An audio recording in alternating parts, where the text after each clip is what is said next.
আমরা এখানে একটা খবর লই আইছে প্রদীপ কুমার রোহিত কইয়া যে তারা রড কোম্পানিতে কাজ করে। এই করে আমার কাছে আছে একজন লোক জলে করে মারা গেছে। তাই আমরা সঙ্গে সঙ্গে গেলাম, আমরা গিয়ে দেখতে পাই হেঁটে জলের ভিতরে বাসমান অবস্থায় দেখতে পাই। এরপরে আমরা দেখা তদন্ত করার মধ্যে এরপরে একটু দুর্গন্ধ বাইরেছে। আর ডুমের সাহায্যে আমরা তাকে উঠাইয়া পোস্টমর্টমের জন্য আমরা জীবিত ইয়েতে দিয়ে আই।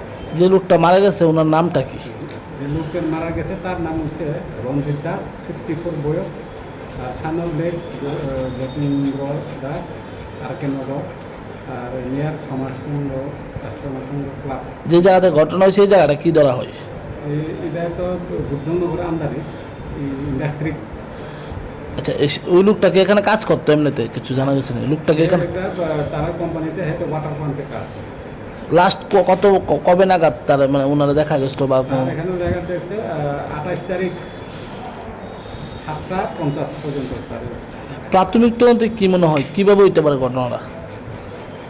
প্রাথমিক তদন্ততে আমরা যা দেখছি এবং তার হাই প্রেশার আছে বলে জানছি, তাই জগতে করছি তাই।